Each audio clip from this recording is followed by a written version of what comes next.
Hola, hola amigos, estamos continuando con esta historia, con esta propuesta de contarles a todos ustedes el proyecto Camino a Palacio de Gobierno. Los he dicho varias veces con Hugo, los dos somos ingenieros, pero los dos a la vez tenemos nuestra vocación y nuestras ganas de estudiar y de contar lo que es la cultura. Por eso diseñamos este proyecto Camino a Palacio de Gobierno.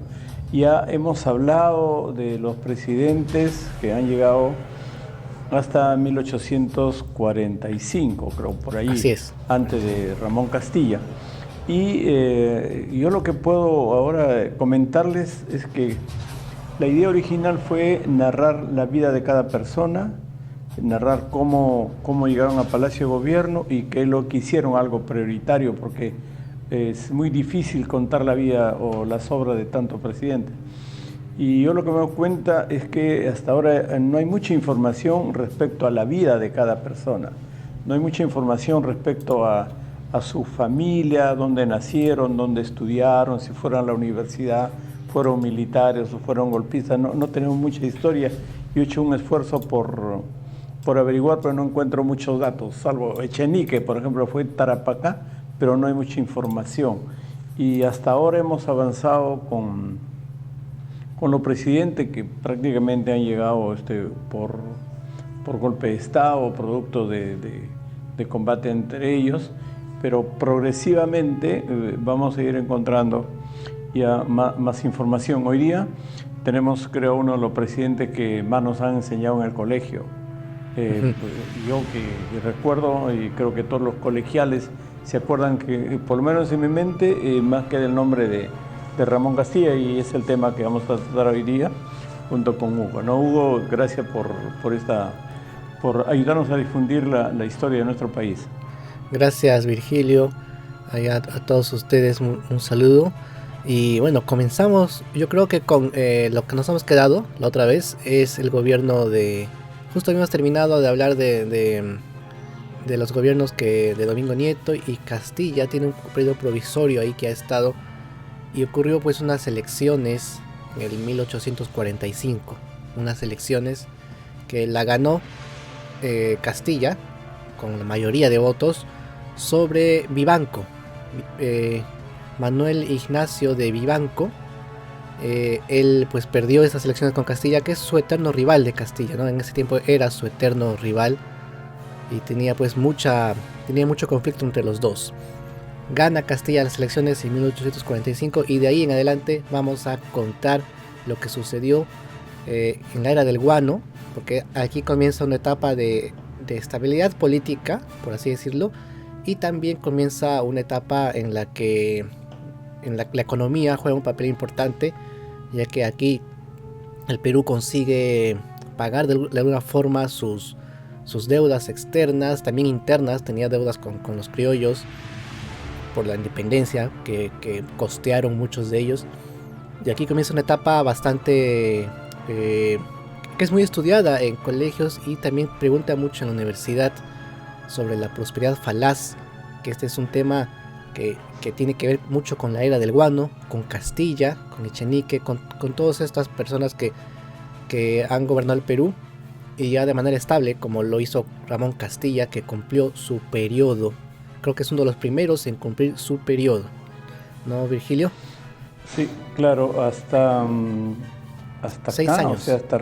hasta Ramón Castilla, hemos tenido un país que primero no tenía un ordenamiento institucional, o sea, no tenía presupuesto, no tenía administradores, no tenía toda una organización que sí lo tenía en la época del virreinato. O sea, en el virreinato tenían toda una forma de administrar.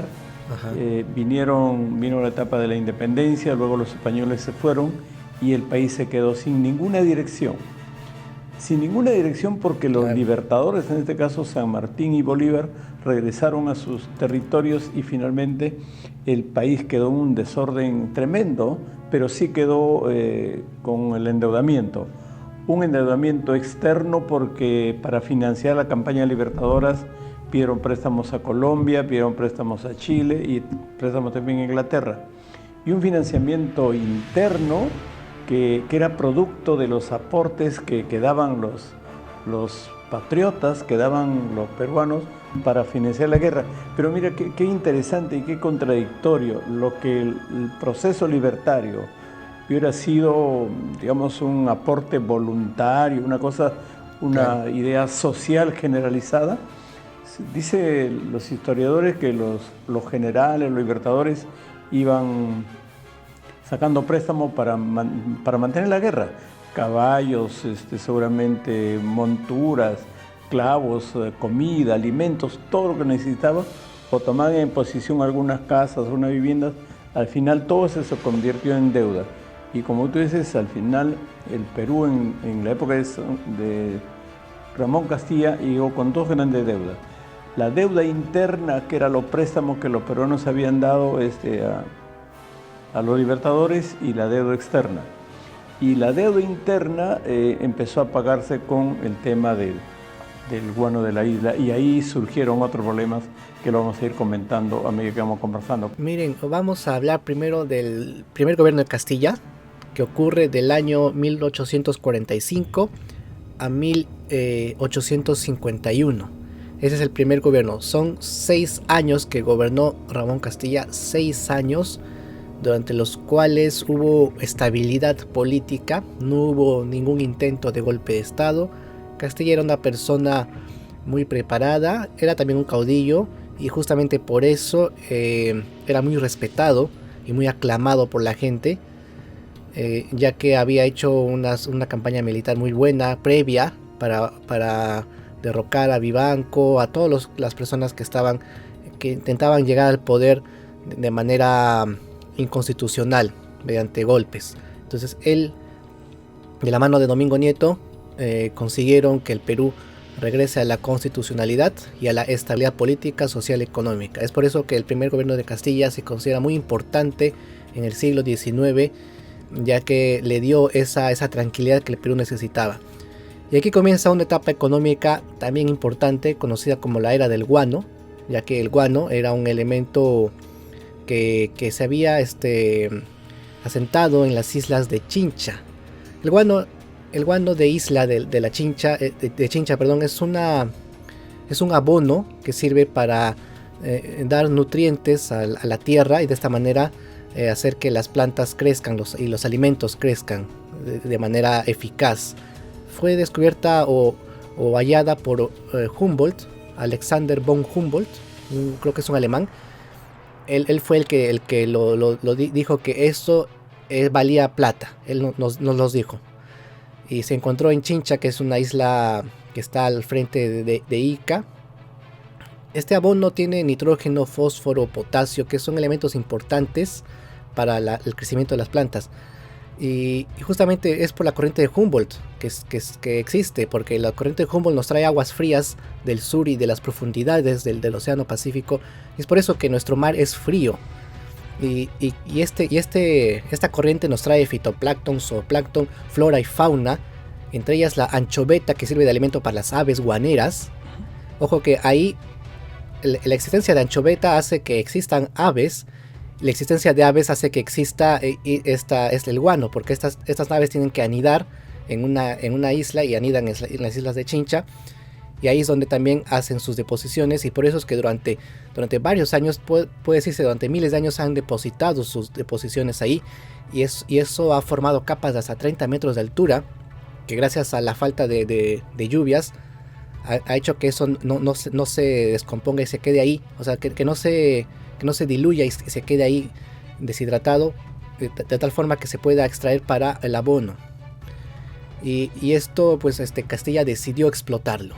Ya antes se había explotado, en el gobierno de Gamarra se había hecho una explotación, pero no se le dio la importancia que Castilla le dio, ya que en la época de Gamarra simplemente un empresario dijo: voy a alquilar las islas de Chincha, las alquiló al gobierno, y él estuvo exportando a Europa este elemento, pero el Perú no recibía nada más que un alquiler.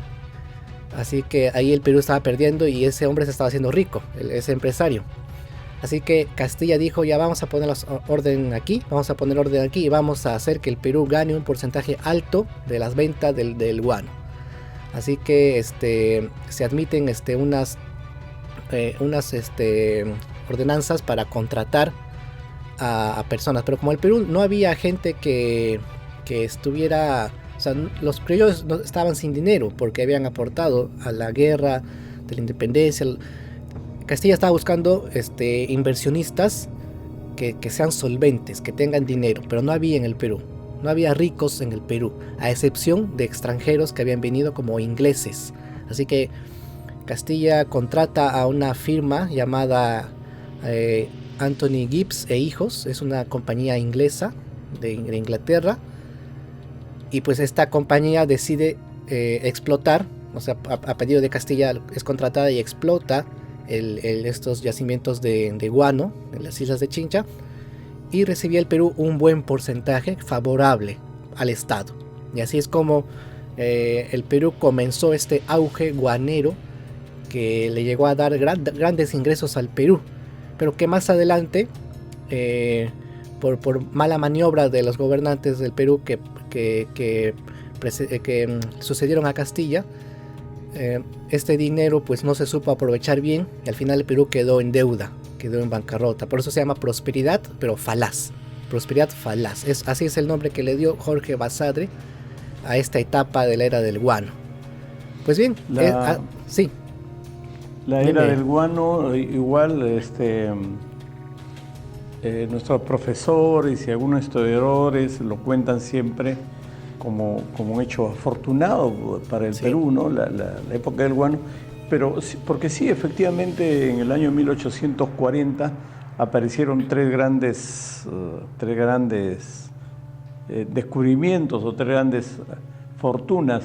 Primero, la era del oro en California, en San Francisco empezó todo el descubrimiento del oro y fue toda una novedad en San Francisco. La era del petróleo en Texas y la era del guano en el Perú. Fue toda una tendencia global que los empresarios y los países se hacían ricos en función de nosotros por el estiércol de las aves, los americanos por el oro y por el petróleo, pero simultáneamente en nuestro país esta riqueza, que era una riqueza natural y que le servía a los países europeos, le servía a Inglaterra, le servía a Alemania, le servía a Francia, porque en esos momentos esos países estaban en todo el proceso de industrialización y necesitaban alimentar a su gente. Entonces, para alimentar a su gente necesitaban los fertilizantes y el guano de la isla era el primer fertilizante que, como tú has dicho, empezó a explotarse desde 1840, pero simultáneamente sirvió para pagar la deuda. Y en ese proceso de pagar deudas empezó la famosa corrupción. Ahí ya tenemos un presidente que fue acusado de corrupto por las negociaciones que hacía en la deuda interna. ¿Pero ese era Castilla? No, todavía, Castilla no. No, Castilla no. Castilla creo que dejó de ministro de Hacienda a Echenique y no sé, algo pasó, pero no era Castilla. El presidente que tuvo los problemas de corrupción con el guano de la isla fue Echenique y fue Castilla el que trató de corregir esos procesos, ¿no? Sí, justo Echenique es el que le sucede a Castilla. Esto sucedió en el año 51, porque Castilla gobierna del 45 al 51, 6 años gobierna Castilla, y al terminar su gobierno, ya después de haber empezado este auge guanero, termina su gobierno y ocurren unas elecciones que participa Echenique, participa Vivanco, otra vez Vivanco, y Domingo Elías. Lo gana Rufino Echenique, y también fue porque Castilla tenía que dejar su gobierno a alguien de su confianza. Castilla dijo, vamos a apoyar la candidatura de Echenique, era su amigo también, ya que el guano no podía parar, y Castilla se encargó de instruir a Rufino Echenique para que continúe este legado que estaba dejando Castilla, con comercio iniciado que había dejado Castilla, tenía que continuarlo alguien que sepa cómo hacerlo. Así que Castilla instruye a Echenique y lo hace ganar las elecciones. O sea, Castilla recomienda a la gente votar por Echenique si querían que continuara el auge aduanero, y la gente le hizo caso a Castilla, votaron por Echenique, él ganó las elecciones y continuó lo que hizo Castilla. Pero Echenique cometió también errores, no fue un presidente que hizo las cosas como Castilla hubiera querido. Para empezar, se promulgaron varias leyes. Mira, en el gobierno de Castilla se promulgó la consignación, eso es bueno decirlo primero, la consignación, ley de consignación. ¿En qué consiste esto?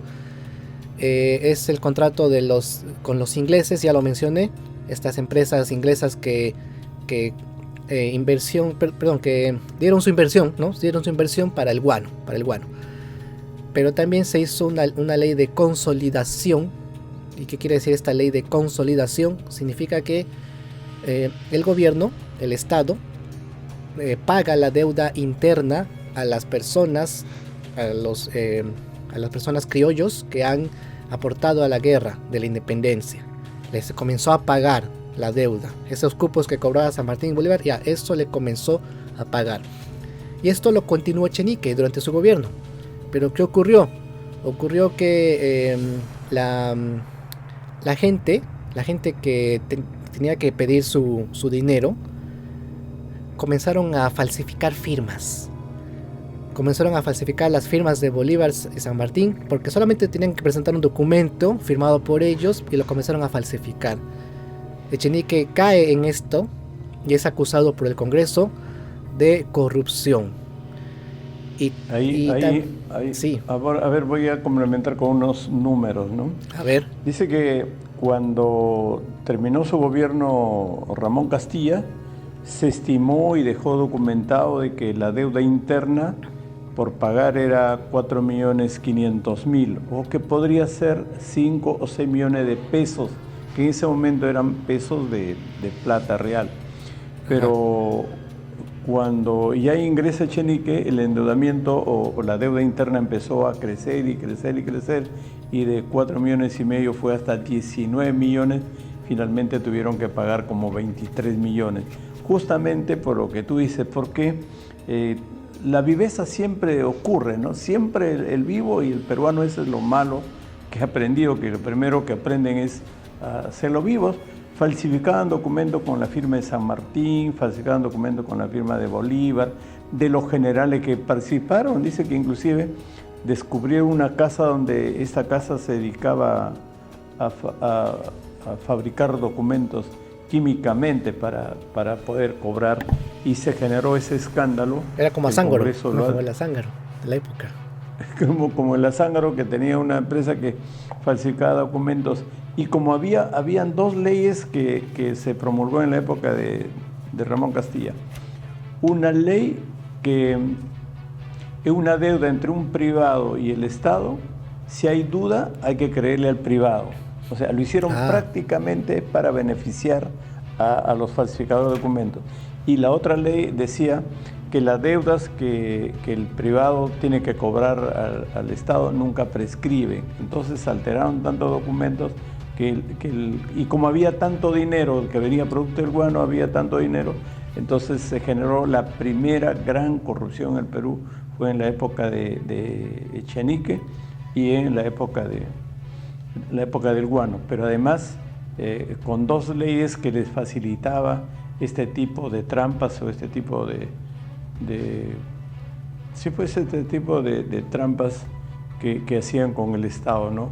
Que la ley decía que cuando hay una duda entre deuda del privado y el Estado, hay que creerle al privado. Entonces, con esas leyes que empezaron a cobrar y empezaron los procesos de corrupción, hasta que terminaron con la vacancia del presidente Echenique, ¿no? Entonces, como síntesis de la vida, cómo hizo Echenique para llegar a Palacio de Gobierno, es que fue apadrinado por Ramón Castilla. Echenique nació en Puno en 1808. ¿Cómo llegó a Palacio de Gobierno? Hay que nacer en Puno y todo un recorrido militar, de servicio, funcionario. Fue ministro de guerra, fue ministro de gobierno de Castilla y fue hombre de confianza de Castilla. Finalmente fueron los primeros procesos electorales donde había más participación, y Echenique, y habían encuestas en ese momento, salió con el 64% de aprobación en las elecciones de 1850. Le tocaba gobernar a Echenique de 1851 a 1857, porque en ese momento el periodo eran 6 años. Pero como se metió en temas corruptos, lo destituyeron en 1854. Hay que precisar que una anécdota importante de Echenique es que él participó en el famoso abrazo de Machinguayo. Ese abrazo de Machinguayo significa que después del conflicto, de la guerra entre Orbegoso y Bermúdez, se dieron el abrazo y queda como parte anecdótica de la historia del Perú, el abrazo de Machinguayo. Una anécdota importante también que contar es que el presidente Echenique contrató a un señor Pierola para seguir renegociando la venta del guano, del estiércol de las aves. Qué apuro había para que 2 años antes del vencimiento del plazo puedan ampliar la concesión por 6 años más. Ahí surgieron los problemas con Echenique, 2 problemas paralelos. Primero, que estaba pagando vales informales que firmaban los generales. El general San Martín firmaba, Bolívar firmaba, Santa Cruz firmaba, el general Lamar firmaba, todos los generales firmaban vales. Y al final empobrecieron al Estado cobrando vales falsificados. Dice que inclusive en el centro de Lima tenían una casa donde falsificaban documentos, así como tenemos ahora la calle Azángaro, así tenían su fabricación de documentos. Finalmente terminó destituido por su mismo padrino, que fue el presidente Ramón Castilla. Tal vez valga la pena recordar que concluyó 2 obras, el ferrocarril de Tacna a Arica y el ferrocarril de Islay a Arequipa. Tanta plata que tenía, hizo 2 pequeños tramos de los ferrocarriles. Ahí termina la vida de uno de los hombres más corruptos de nuestra historia, que es el señor Echenique. Sí, ocurre algo ahí con Echenique, aparte de la corrupción del cual fue acusado. Hizo un trato, un contrato con Brasil. ¿En qué consistía? El Perú quería tener acceso al Amazonas para llegar y salir por el Atlántico, por el Océano Atlántico. En esa época no había el canal de Panamá, no existía eso. Así que para no dar la vuelta para ir al mercado europeo, se tenía que dar la vuelta por Tierra del Fuego, que es una zona al sur de Sudamérica. Para no dar ese vueltón, a Echenique se le ocurrió pensar que sería posible navegar el Amazonas hasta llegar al Atlántico, ¿no? Eso pasó por su cabeza y dijo, bueno, vamos a hacer un trato con Brasil para poder navegar el Amazonas en su territorio. Brasil acepta este trato. ¿A cambio de qué? De que le dé un pedacito de territorio peruano. Y Perú le dio un pedacito de territorio peruano, que es esa, en el mapa de esa época se ve un cachito en el norte, cerca de Loreto, en lo mismo Loreto, ¿no? Ese pedacito se lo entrega, chiquito, pero eso desató la furia de Castilla y del pueblo peruano. Castilla dijo, mira, encima que aparte de corrupción en el gobierno de Echenique, hay también este caso de entreguismo. Innecesario. Y es por eso que Castilla se decide enfrentarse a la propia persona que él recomendó, a Echenique. Echenique era como la persona que él había dejado era la secuela de Castilla, pero Castilla decide darlo o sacarlo del poder a la persona que él mismo recomendó. Así que sucede la Revolución Liberal de 1854, es también parte de la historia del Perú. La Revolución Liberal del 54 en Arequipa ocurre. Castilla se alza en Arequipa contra Echenique debido a la corrupción y a este entreguismo. Esto ocurrió en el 54. Y pues Rufino Echenique, como buen militar, tiene que ir a enfrentar a Castilla. Lo va a enfrentar a Arequipa y deja en el poder al señor José Miguel Medina como interino encargado. José Miguel Medina lo deja como interino encargado. Él pues se queda en el gobierno, se queda en el gobierno porque era vicepresidente, ¿no? Era vicepresidente, se queda en el poder. Él no era, Medina no era militar. No era militar. Claro, no era militar. Medina. Era un piurano, dice que era de Huancabamba. Ajá, Huancabamba. Si queremos, si bien el programa nuestro es cómo llegar a Palacio de Gobierno, no encontramos todavía hasta ahora un camino, de personas políticas, inteligentes, preparadas y con planes para administrar nuestro país. No encontramos todavía qué persona se preparó, qué persona tuvo un plan, un programa y una propuesta para gobernar nuestro país. Solo hasta ahora Echenique, Ramón Castilla, el mismo Medina, podemos encontrar que siempre han llegado a Palacio de Gobierno producto de guerras internas, producto de conflictos internos y producto de la ambición de cada uno. Yo he tenido tiempo de leer más en estos días respecto a la historia de los primeros presidentes del Perú. Sí. Al final nos damos cuenta, Hugo, que todos los presidentes que hemos tenido, ponte Lamar,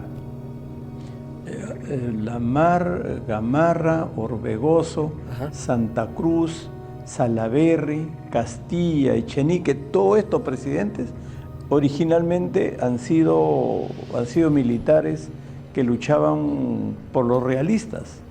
Todos estos presidentes, desde Castilla, Lamar, Echenique, Gamarra, Santa Cruz, Orbegoso, Lamar, siempre originalmente estuvieron en la banda de los realistas. Claro. Y al ver el proceso independentista se pasaron a los ejércitos libertadores. Pero creo que lo hemos dicho en la conversación anterior, hasta ahora el camino para llegar a Palacio de Gobierno ha sido ser realista, pasarte al ejército libertador, patriota, y en el ejército libertador pelearse entre generales ambiciosos y egoístas para llegar a Palacio de Gobierno, pero nunca un general de los que han sido, o mariscal o que han sido, no han sido personas inteligentes y preparadas para gobernar un país.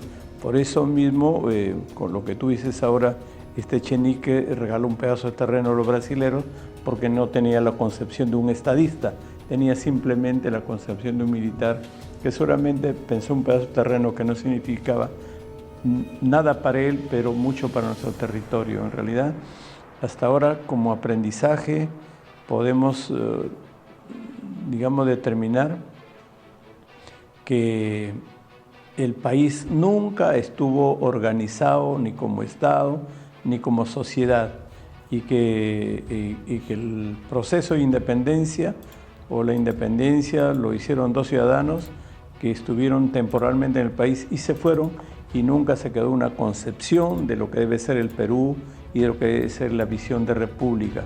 Por eso es que ha habido tantas guerras internas por llegar a Palacio de Gobierno.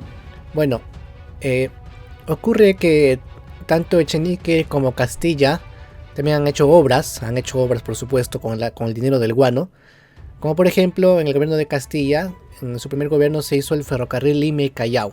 Ferrocarril Lima-Callao es una obra de Castilla y fue uno de los primeros, o creo que sí, fue el primer ferrocarril que se construyó en Sudamérica. Luego Echenique hizo el ferrocarril Tacna-Arica. Él lo hizo durante su gobierno, con el dinero del guano. Pero sucede que el Perú gastaba casi la mitad del dinero en burocracia estatal, pagar a ministros, pagar a congresistas, Y no hablamos de sueldos, sino de aguinaldos extras que se daban entre ellos. Y también gastaban la plata mucho en ferrocarriles y en pagar deuda externa, deuda interna, y se iba la plata al toque, rápidamente se iba el dinero. ¿Y qué hacía el gobierno? Los gobiernos de Castilla y Echenique, ¿qué hacían? Pedían adelantos a estas empresas inglesas, extranjeras, que estaban explotando el guano. Pedían adelanto del siguiente mes, le decían, dame del siguiente mes. Y estas empresas, como también eran prestamistas, le daban al Estado dinero de adelanto. Este dinero se acababa rápidamente y otra vez el Estado pedía adelanto, de tal forma que el Estado comenzó a pedir más dinero del que el guano mismo producía, y aquí se generó una deuda.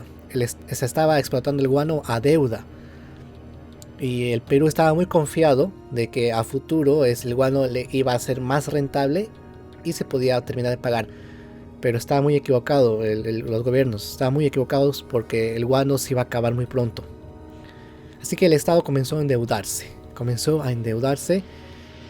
y así fue, y es por eso que se llama prosperidad falaz, por eso se llama así. Pero volvamos a la etapa en la que estábamos contando. 1854 ocurre la Revolución Liberal de Castilla en el 54. Echenique va a pelear y deja en el poder a José Miguel Medina, y tengo que acá corregirme, he dicho que no era militar, sí es militar el señor Medina, y es de Huancabamba, tal como lo dijo Virgilio, es de Huancabamba, pero sí fue militar, solo que me confundí con otra persona. Entonces es derrotado, ¿quién? Echenique es derrotado en la batalla de Palma. La batalla de Palma es el final de esta revolución liberal. Ocurrió en enero del 55. Ojo, Hugo, esta batalla de La Palma dice que es acá en Las Palmas, donde está donde están las residenciales de la FAP, acá en Chorrillos. Esa es La Palma, y ahí fue el enfrentamiento donde Castilla venció a Echenique, ¿no? O sea, no fue en Arequipa, ni en Cusco, ni en sino acá, prácticamente en las cercanías de lo que es Lima. La Palma, donde está la fábrica actualmente en el Perú. Claro, tiene mucho sentido, porque ocurrió en Lima, Sí, es en La Palma, ahí es donde están los residenciales de la FAP, donde están los aeropuertos de la FAP, ahí es donde se dio ese combate, que en esa época esos combates eran prácticamente pues con lanzas, con machete, con revólver, con cosas primitivas. Y seguramente Echenique se dio por vencido, y ya con eso Ramón Castilla volvió a ser presidente. Claro. Justo acá estaba leyendo que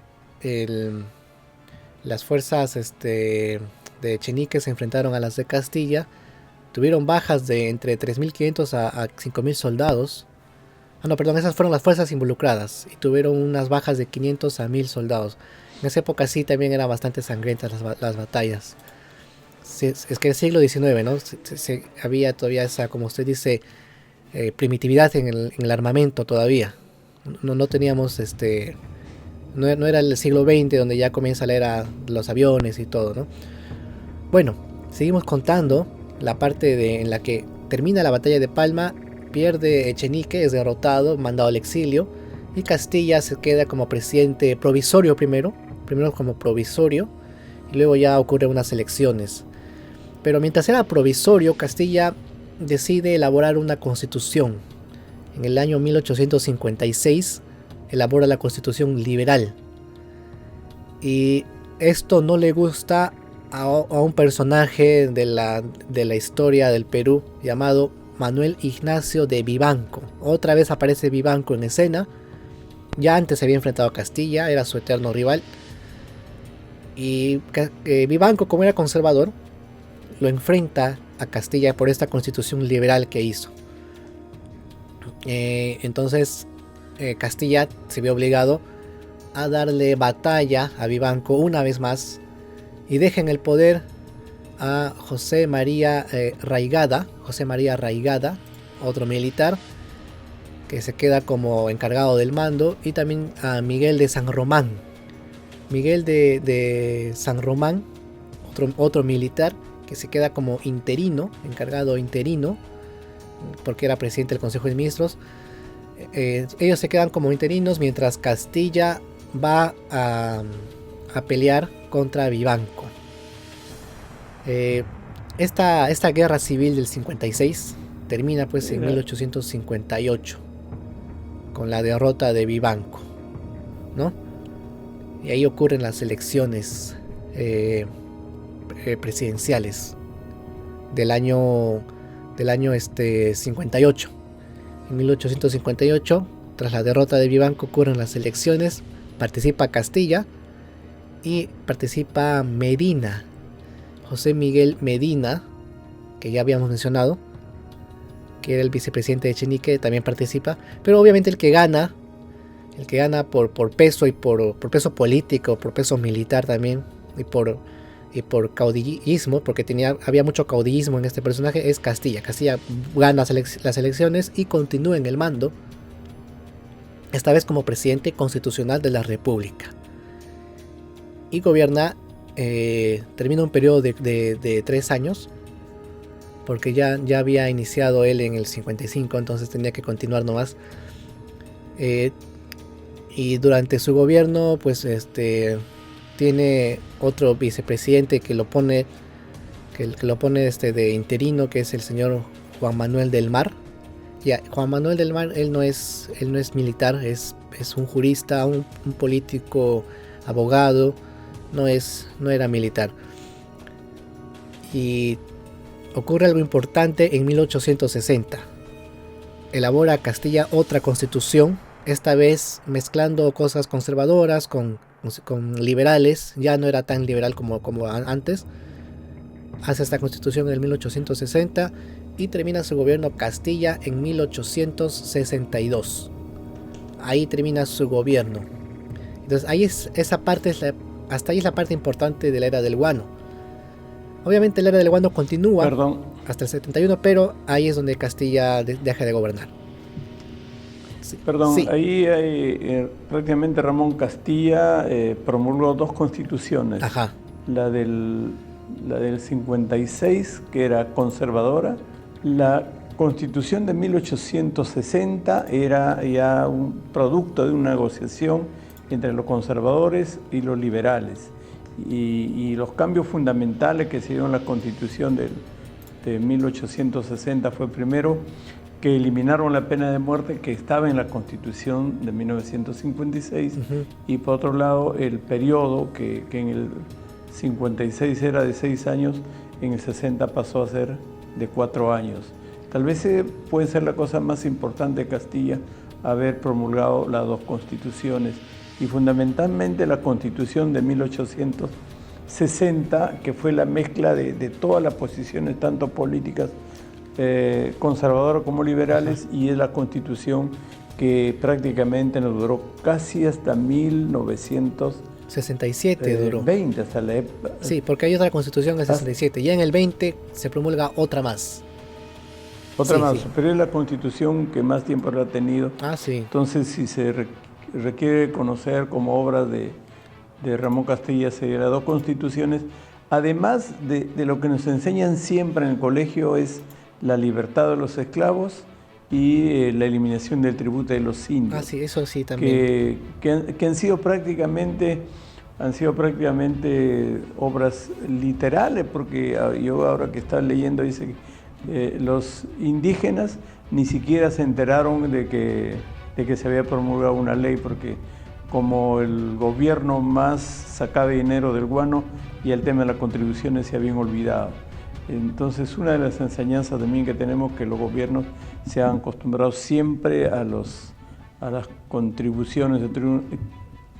O sea, no se acostumbraban a cobrar impuestos, porque como era el guano, había un concesionario, no se dedicaron a ordenar y a pedir los impuestos. Entonces, los grandes, los ricos y los poderosos de aquella vez, que eran los concesionarios, nunca se acostumbraban a pagar impuestos, como hasta ahora no pagan impuestos. O sea que ahora, cuando reclamamos por qué no pagan impuestos, viene desde la época de Ramón Castilla, que nunca se preocupó a generar impuestos, porque tenía el dinero fácil que venía de los concesionarios del guano de la isla. Sí, yo creo que esa era una parte que dejó de lado Castilla y que debió haber continuado, tal vez no de la misma forma como se hacía antes, pero de una forma más justa y sistemática para cobrar los impuestos.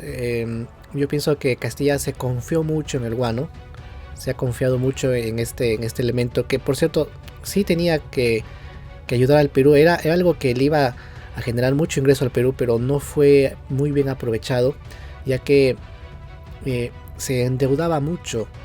El Perú, el gobierno se endeudaba bastante, el Estado se endeudaba bastante pidiendo adelantos, tras adelantos, estaba ahí pidiendo mucho adelanto, de tal forma que comenzó a endeudarse de manera muy ascendente, muy inflatoria, ¿no? Se dice inflacionaria, ¿no? Se comenzó a endeudar de esa manera, a tal punto que llegó un momento en el que tenía que pagar esto. Y cuando el guano se acabó, porque llega un día en que se acaba el guano, y el Perú tiene una deuda encima que lo asume pues los otros presidentes encima llega una guerra del Pacífico y todo eso, ¿no? Hay que tener en cuenta que durante la era del guano se presenta la guerra contra España. Hay una guerra contra España en el 66. En el 66 ocurre, pero esto ya lo narraríamos en el siguiente episodio, ¿no? Porque ahorita hemos llegado al año 62.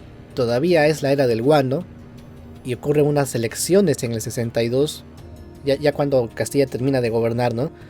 En estas elecciones ingresa San Román porque había ganado las elecciones a Peset y a Juan Manuel del Mar. Se presentaron 3 ahí. Bueno, se presentaron más en realidad, pero lo más importantes de esas elecciones del año 62 son San Román, Peset, que es otro presidente, y Juan Manuel del Mar. Ambos personajes importantes, pero San Román es el que gana las elecciones y se queda a gobernar, pero ocurre algo, que San Román fallece al año siguiente y Castilla tiene que autoproclamarse en el poder unos días nada más, hasta que ingrese alguien que el Congreso elija. Pero eso ya lo conversaremos en la siguiente ocasión, ¿no? Ahorita nos quedamos en San Román, que acaba de ingresar al poder después del segundo gobierno de Castilla, que dicho sea de paso hizo también obras como los ferrocarriles. Siguió haciendo ferrocarriles Castilla, pero también siguió endeudándose con esta ley de consolidación, ley de consignación. Aparece el señor Manuel Pardo y Lavalle se llama, que era un inversionista que aportó mucho al guano. Puede decirse que es un capitalista peruano de renombre, que llegó a ser después el primer presidente civil del Perú. Pero de eso ya hablaremos en la siguiente, ¿sí o no, Virgilio? Al presidente Ramón Castilla, muchos historiadores lo pintan como el mejor presidente del siglo XIX. Otros dicen que podría ser el mejor presidente de la historia del Perú. Yo no puedo calificar si fue el mejor de un siglo o del otro siglo. En mi tarea y mi misión es contarles cómo llegó a Palacio de Gobierno. Y ya con Hugo hemos narrado toda una serie de escenas y una serie de tiempos en los cuales está el presidente Castilla. Y ahora como resumen, puedo decirles que Ramón Castilla llegó a Palacio de Gobierno durante 5 oportunidades. Vean, 5 oportunidades y miren el camino que tuvo que recorrer. Primero ya sabemos que estuvo en el ejército realista, luego se pasó al ejército patriota y junto con San Martín y Bolívar lucharon por la independencia. Dicen que no estuvo en la batalla de Junín, pero sí estuvo en la batalla del 9 de diciembre en Ayacucho. Terminado esa etapa, viajó a Chile. De Chile, por alguna razón, viajó a Brasil. Para llegar a Palacio de Gobierno, lo que hizo Ramón Castilla es caminar desde Río de Janeiro, todo el Brasil, pasó a Argentina y llegó al Perú y llegó hasta Lima. Vean el primer paso, ha venido a pie y ha venido caminando de Río de Janeiro hasta Lima, ya un militar ya realizado, un militar ya con mucho recorrido político y militar, por supuesto.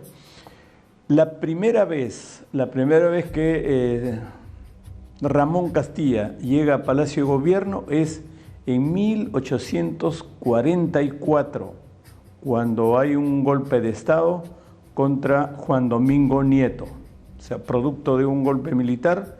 Ahí él terminó siendo presidente provisorio.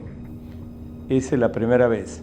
La segunda vez ya llegó a Palacio de Gobierno producto de elecciones generales. Es un presidente constitucional de 1845 a 1851. En ese momento la Constitución decía que podían ser presidentes por 6 años. La tercera vez que Ramón Castilla llegó a Palacio de Gobierno fue también por elecciones generales, de 1858 a 1862.